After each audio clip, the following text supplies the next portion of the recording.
हमारा नाम प्रेमानंद है, लेकिन ये नहीं जान सकते कि मैं कौन हूं। मैं कौन हूं तुम मुझे जान गए क्या? मुझे जान जाओगे तो कुछ जानने बाकी नहीं रहेगा भाई। अगर हमें तुम जान गए तो कुछ जानना बाकी नहीं रहेगा। बस इतना ही बात तुम समझ लो।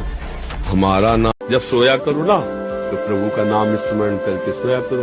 एक श्लोक याद कर लो, कृष्णाय वासुदेवाय हरये परमात्मने प्रणत क्लेशनाशाय गोविंदाय नमो नमः।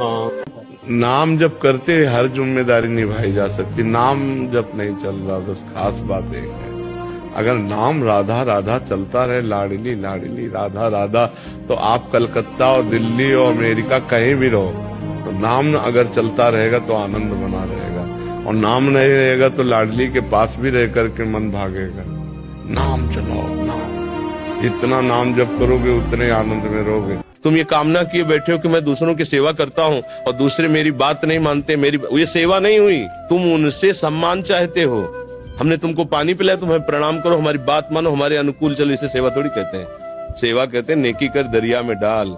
सेवा कर दी, अब तुम गाली भी दोगे तो हमें स्वीकार है। तुमने जल पी लिया, आनंद से तुम मस्त रहो, हमें गाली दोगे कोई परेशानी नहीं। इसे कहते सेवा। सेवा करके सामने वाले को झुकाने की बात आना, उसे सेवा नहीं कहते। पहली बात गलत हो आप, तभी आपके अंदर क्रोध आता है। यदि आप गलत नहीं होगे तो आपके अंदर क्रोध नहीं आएगा। दोष को खुद पकड़े हुए हो, दूसरों पे दोष देखते हो, कैसे सुधार होगा?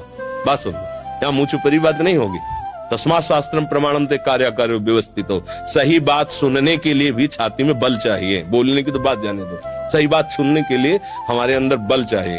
अगर तुम इस बात को सुन ले, समझ गए, तो तुम गृहस्थ में रहते हुए भी महाशक्तिशाली बन सकते हो।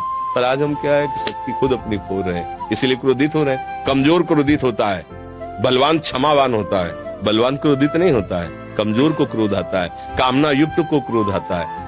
हम दूसरे का हित कर रहे हैं, ये अहंकार है।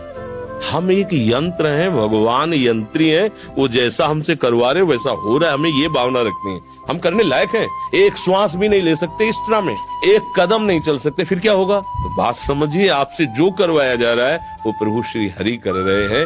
इसी भाव से जब हम चलेंगे तो हमारे कभी गुस्सा नहीं आएगा, कभी गुस्सा नहीं आएगा। जो अपने माता पिता का त्याग कर दे पत्नी के कहने पर, फिर क्या है? फिर धर्म में वीरता नहीं रही। ऐसा नहीं होना चाहिए। जो लड़की इस तरह की मतलब व्यवहार वाली हो कि आप हमसे प्यार करते हो, आप अपने माता पिता का त्याग कर दो, तो उसे कह देना चाहिए कि तैयार रहना, त्याग के लिए तैयार रहना। जिस दिन हमारे माता पिता की सेवा में व्यवधान उपस्थित कर दोगे, उसी दिन हमारे आपके बीच में संबंध विच्छेद हो जाएगा। और अगर आप हमारे माता पिता की सेवा करती हो तो हम आपको प्राणों से अधिक प्यार करेंगे।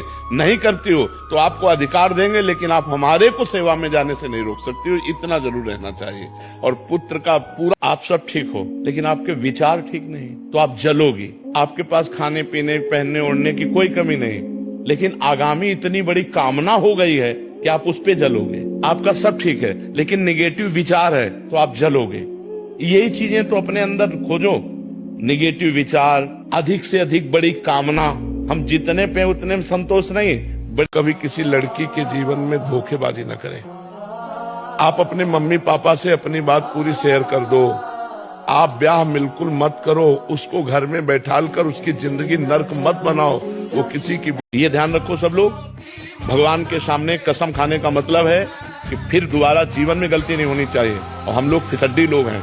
आज कसम खाए, महीना 2 महीना में फिर हमसे गलती हो सकती है। तो हमें क्या करना चाहिए? भगवान के सामने प्रार्थना करनी चाहिए, प्रभु मैं ये गंदी बात छोड़ना चाहता हूँ आपके बल से, आप मुझे